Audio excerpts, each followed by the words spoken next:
आप सबको विदित है कि संयुक्त किसान मोर्चा बड़ी संख्या में पिछले 2 महीनों से दिल्ली के 3 बॉर्डर्स पे कई किसानों के साथ वहां पे बैठी है। 2 जनवरी को दिल्ली पुलिस को ज्ञात हुआ कि किसान रिपब्लिक रैली एक ट्रैक्टर की मार्च करने जा रही है और ये भी संयुक्त किसान मोर्चा ने आह्वान किया कि उनके सपोर्टर्स 26 जनवरी को दिल्ली में आकर के ट्रैक्टर रैली में पार्टिसिपेट करें। जैसे ही हमारे को इसकी जानकारी मिली, हम लोगों ने जो फार्मर्स के लीडर्स हैं उनसे संपर्क किया और उनके साथ विस्तार में बातचीत हुई। 5 राउंड की मीटिंग हुई और इसके साथ कई बार फोन पे वार्तालाप भी किया गया। सबसे पहले तो उनसे कहा गया था कि ये 26 मार्च को देश जब रिपब्लिक डे परेड और सेलिब्रेशंस मना रही है तो उस समय ये ना करके उसके बाद में ट्रैक्टर मार्च करें, लेकिन उन्होंने इस बात से इनकार कर दिया। उसके बाद जब वो इंसिस्ट कर रहे थे तो हमने उनको सजेस्ट किया कि केएमपी कुंडली मानेसर पलवल जो पेरिफेरल है उस पे वो ट्रैक्टर मार्च निकालें। दिल्ली पुलिस ने उनको ये भी आश्वासन दिया कि उनकी सिक्योरिटी, ट्रैफिक मैनेजमेंट और मीडिया कवरेज में भी उनको सहयोग प्रदान करेगी। लेकिन इन सब के बावजूद भी उन्होंने दिल्ली में ही ट्रैक्टर मार्च निकालने की ठान ली। 5 राउंड की जो बैठक हुई, मीटिंग्स हुई, उसमें हमने अंत में उनको 3 रूट्स उनके साथ तय किया जो म्यूचुअली अग्रीड अपॉन रही। पहला जो सिंगू में जो फार्मर्स बैठे हैं उनके लिए आप तस्वीर में देख रहे होंगे, सिंगू से चलकर के मुकरबा चौक से पहले जो संजय गांधी ट्रांसपोर्ट नगर की तरफ राइट टर्न रास्ता जाता है, उससे बवाना और गंझावला होते हुए वापस औचिंडी बॉर्डर से बाहर निकल करके केएमपी से होते हुए वापस कुंडली और सिंगू ये तय हुआ। और ये कुल जो डिस्टेंस है ये 63 किलोमीटर का है। साथ में ये भी तय हुआ कि जो टीकरी में बैठे हुए हैं वे टीकरी से नांगलोई टी पॉइंट आए और नांगलोई टी पॉइंट से नजफगढ़ के रास्ता होते हुए ढांसा बॉर्डर से होते हुए वे फिर केएमपी पे जाकर के वापस टीकरी बॉर्डर पे आ जाए। ये कुल डिस्टेंस 74 किलोमीटर है। इसके बाद जो तीसरा रूट जो गाजीपुर में जो किसान बैठे हैं उनके लिए यह तय हुआ था कि वो गाजीपुर से अंदर आकर के रोड नंबर 56 से होते हुए अप्सरा बॉर्डर से बाहर चले जाएं और केएमपी पे जाकर के और वापस गाजीपुर पहुंच सकते हैं। ये कुल 46 किलोमीटर है।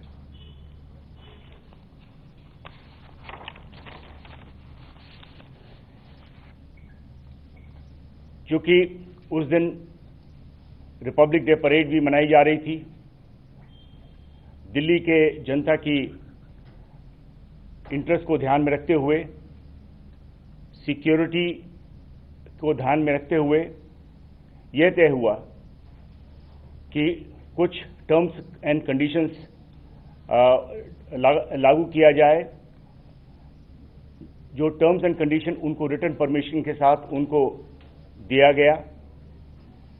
पहला टर्म्स था कि किसान ट्रैक्टर रैली वो 12 बजे दोपहर से शुरुआत हो और 5 बजे तक खत्म हो जाए। इसके बाद दूसरी कंडीशन जो ले की गई वो था कि ट्रैक्टर मार्च जो किसान लीडर्स थे, जो उनके वरिष्ठ लीडर्स थे, वो लीड करें, वो अगली पंक्ति में वो रहें। इसके बाद ये भी तय हुआ कि हर एक जत्थे के साथ उनके लीडर्स भी साथ चलें ताकि वे अपने जत्थे को कंट्रोल कर सकें। 5000 से ज्यादा ट्रैक्टर्स नहीं हो और कोई भी हथियार, फायरआर्म, भाला, तलवार या कोई भी ऐसी डेडली वेपन साथ में नहीं होना चाहिए और रैली, जैसा कि आप समझ सकते हैं, ये पीसफुल और डिसिप्लिन्ड हो। इसके बाद जब रिटन परमिशन देने के बाद एक अंडरटेकिंग भी ली गई जिसमें उन्होंने ये सारे शर्तें वो को मंजूर किया और ये तय हुआ कि किसान रैली 26 तारीख को 12 बजे से शुरू होगी। लेकिन 1:25 की शाम को ये समझ में आई कि वे अपने वादे से मुकर रहे हैं। जो अग्रेसिव और मिलिटेंट एलिमेंट्स थे उनमें से उनको उन्होंने आगे कर दिया। इन्होंने स्टेज को कब्जा कर लिया और बहुत ही प्रोवोकेटिव स्पीचेस उन्होंने दिया। इससे उनका मंशा शुरू से ही समझ में आ गया कि उनकी मंशा क्या है। फिर भी दिल्ली पुलिस संयम से काम की। अगले दिन सुबह 6:30 बजे से ही वे बैरिकेड तोड़ने को तैयार हो गए। 7:30 पे जो सिंगू पे किसान थे वे उन्होंने मार्च करना शुरू किया और वे मुकरबा चौक पे जो हमारी बैरिकेड है वहां तक पहुंचे। जो अग्रीमेंट के हिसाब से उन्हें दाहिने मुड़ना चाहिए था वो दाहिने ना मुड़ करके और वहीं पे बैठ गए। उनके नेता सतनाम सिंह पन्नू, उन्होंने काफी भड़काऊ भाषण दिया, जिसके बाद वहां जो उनके साथ फार्मर्स थे उन्होंने बैरिकेड तोड़ने पे आमादा हो गए। उनके एक और किसान नेता जो दर्शनपाल सिंह, वो भी वहां पे बैठ गए और दाहिने मुड़ने से मना कर दिया।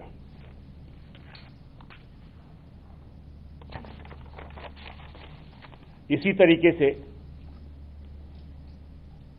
टीकरी से भी 8, साढ़े 8 के समय में वे लोग भी चल पड़े और गाजीपुर से भी इसी 8:30 के समय पे वे भी वहां से चल पड़े।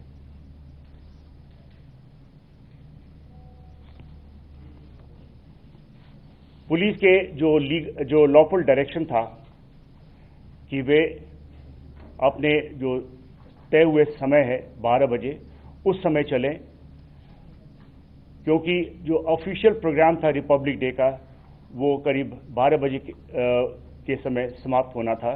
तो उनको कहा गया कि आप 12 बजे के जो तय हुआ समय है उसी के अनुसार से चलें, लेकिन वो उसको न माने और बैरिकेड तोड़ करके आगे निकल पड़े। जैसा कि मैंने कहा कि मुकरबा चौक के पास बैरिकेड पे पहुंचे और आगे जाने से मना किया और वहीं पे एक भाषणबाजी हुई सतनाम सिंह पन्नू द्वारा, जिसको आप अभी सुन सकते हैं।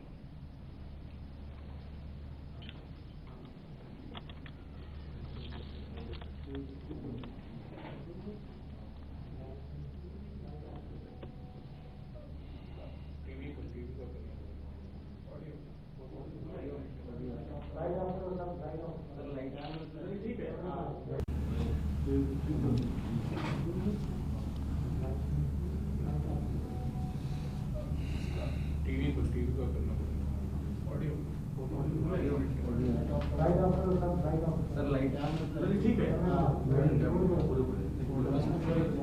सर ये एचडी एयरलाइन से इस वजह से ऑडियो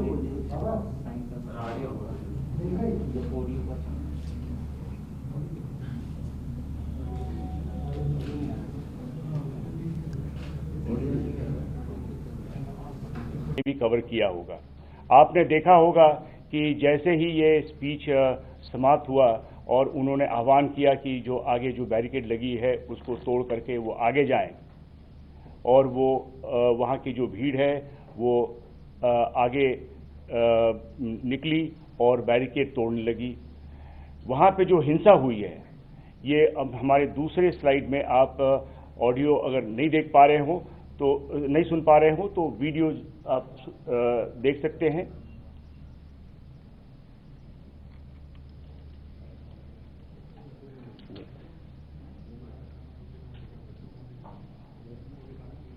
मुकरबा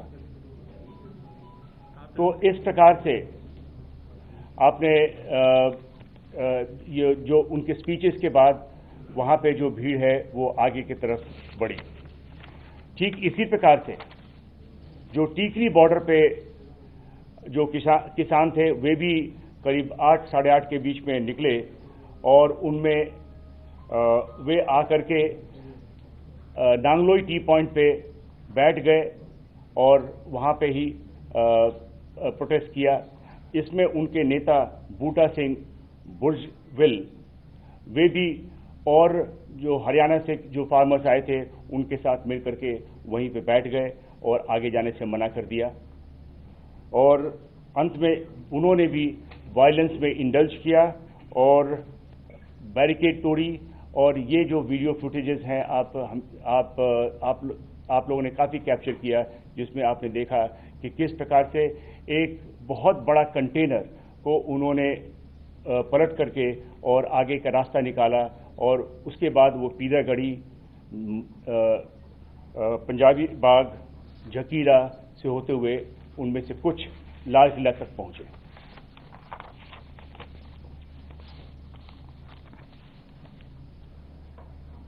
उसी प्रकार से गाजीपुर पे जो किसान थे उनमें से जो राकेश टिकायत के साथ जो किसान थे और भी उनके साथ और भी संगठनों के किसान, वे भी इसी प्रकार से वायलेंस में इंडल्ज किया और वे आगे बढ़ करके अक्षरधाम गए। और जबकि बहुतों को वापस भेज दिया गया, कुछ लोगों ने बैरिकेड तोड़ करके वे भी लाल किले तक पहुंच गए।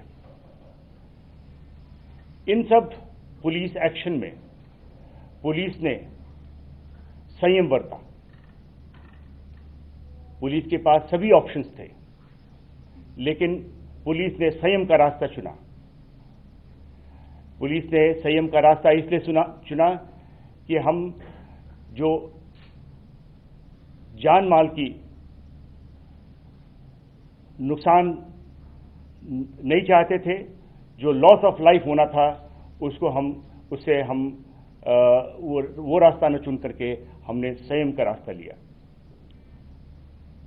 और ये हमारी और उनके बीच में अग्रीमेंट थी।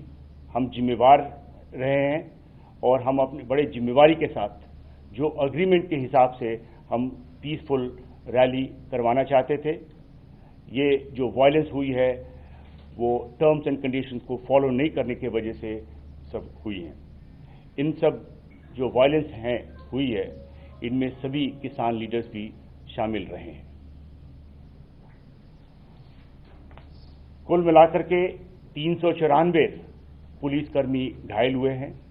इनमें से कुछ अभी भी हॉस्पिटल्स में एडमिट हैं और जैसा हमें जानकारी है कि इसमें कुछ आईसीयू में भी हैं।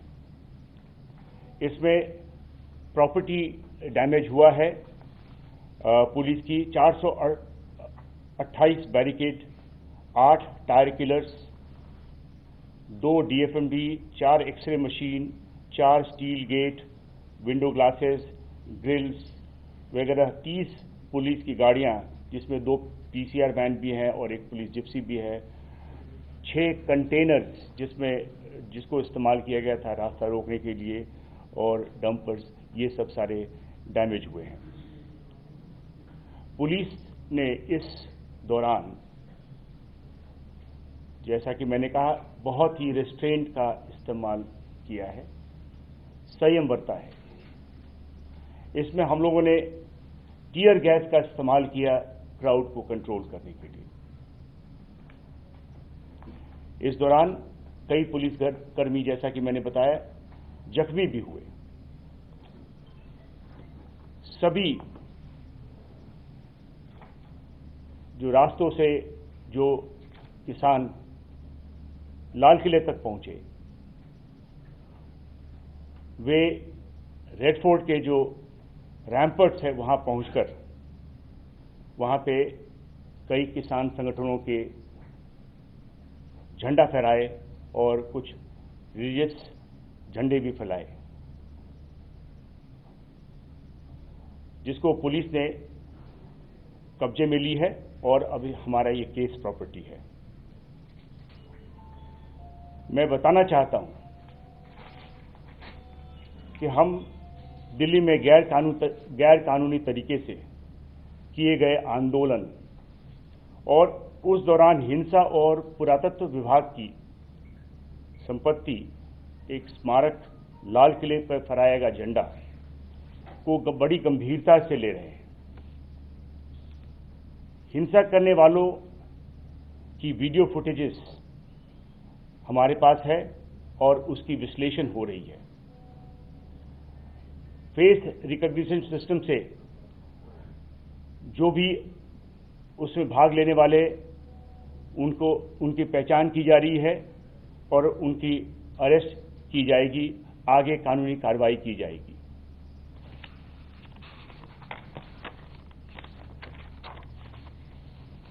अब तक दिल्ली पुलिस 25 से ज़्यादा क्रिमिनल केस रजिस्टर किया है और जैसा कि मैंने बताया है कि सीसीटीवी और वीडियो फुटेज से हम फेशियल रिकॉग्निशन सिस्टम से पहचान की जा रही है। एक चीज सबको बतलाना चाहता हूं कि कोई भी कल्प्रिट जिसकी पहचान होती है और जिसकी शमूलियत पाई जाती है, उसको छोड़ा नहीं जाएगा। No one will be spared. जो भी फार्मर्स लीडर्स हैं और उनकी शमूलियत पाई जाती है, उनके खिलाफ कानूनी कार्रवाई की जाएगी। राष्ट्र के सम्मान और सुरक्षा में दिल्ली पुलिस किसान संगठनों से पूछताछ करेगी और जो भी कठोर कार्रवाई करनी पड़ेगी वो करेगी। धन्यवाद। Sir, there is a news that is coming that some hundreds of Twitter accounts have been used from across the border and for some anti-social elements. Would you see from that what is the status on that?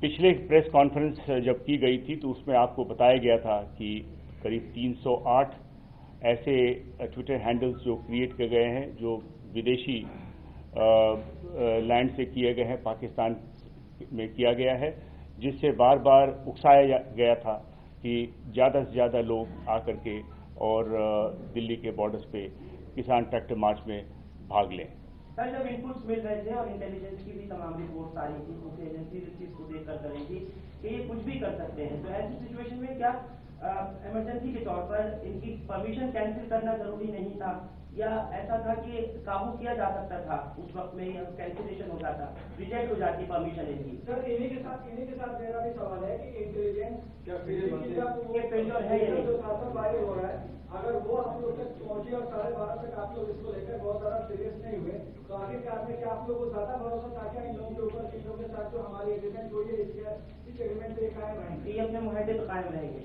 जी देखिए, हमारे को बराबर सभी प्रकार की intelligence मिल रही थी और हम उस पर काम कर रहे थे। अगर इंटेलिजेंस मिलने में कोई कमी होती तो ये जो हमने 308 ट्विटर हैंडल्स के बारे में बताया, जो हमारे इंटेलिजेंस कलेक्शन प्रोसेस में अगर कोई कमी होती तो ये हमारी इसकी ज्ञात ना होती। इस प्रकार की हमें सभी इंटेलिजेंस था। लेकिन जब हमारी किसी से अग्रीमेंट हुई है, हम अग्रीमेंट को अपने इंतज़ाम करके हम उस अग्रीमेंट पे हम अमल रहना चाहते थे, क्योंकि वही एक तरीका था जो कि हम सभी के हित में था। हमने दिल्ली पुलिस ने जो इंतज़ाम किया है वो उसी का नतीजा था कि इन सब के बावजूद भी, जिस प्रकार की जो वायलेंस हुई उसके उन सब के बावजूद भी एक भी व्यक्ति का मौत पुलिस के एक्शन से नहीं हुआ। और पुलिस ने संयम बरत करके इन सारे जो लॉ एंड ऑर्डर सिचुएशन जो उत्पन्न हुआ था उस पे बखूबी ठीक से को निकाला, और जो लोग इसके पीछे थे उनका एक तरीके से उनके बारे में आप सबको ज़्यादा जानकारी मिल पाई।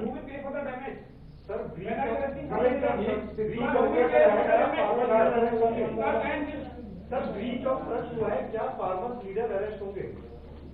पुलिस के साथ उन्होंने आपको विश्वास दिलाया था, लेकिन उसके बावजूद ब्रीच ऑफ ट्रस्ट रहा, तो क्या फार्मर जो लीडर थे वो सीधा रिस्पॉन्सिबल है? क्या उनके खिलाफ एक्शन नहीं लेंगे? कितने फार्मर लीडर्स के ऊपर FIR हुई? हमने आप अपने बयान में हमने बिल्कुल साफ कहा है कि जिन फार्मर्स लीडर्स और जिस किसी का भी इन केसेस में शमूलियत पाया गया उनके खिलाफ कठोर कार्रवाई की जाएगी।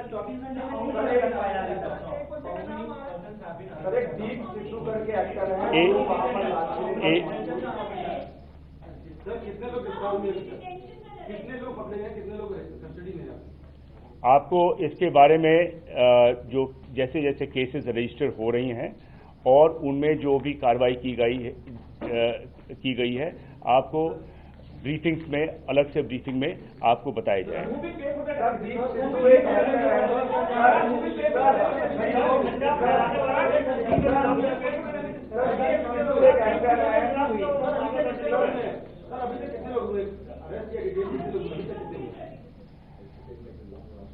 देखिए, ये हमारा जो अग्रीमेंट हुआ है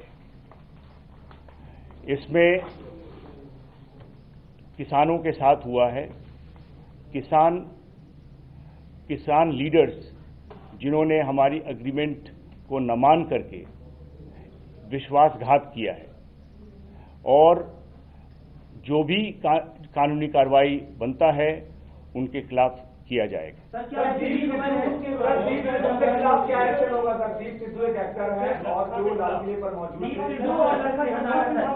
एक और आपने जो प्रश्न किया था कि अभी तक कुल 19 अक्यूज का अरेस्ट हुआ है और 50 इसमें अभी डिटेन किए गए हैं और पूछताछ की जा रही है।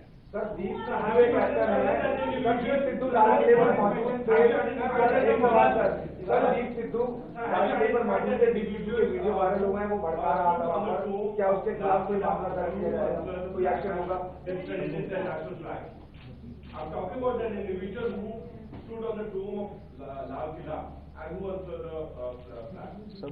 देखिए, मैंने जब ये आपको बताया है कि हर एक कोई व्यक्ति जिन्होंने इस जघन्य अपराध में हिस्सा लिया है उसके खिलाफ कानूनी कार्रवाई की जाएगी, और अभी केसेस रजिस्टर हुए हैं।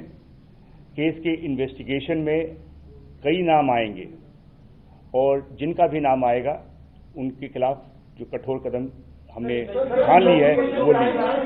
नमस्कार, मैं हूं मानक गुप्ता।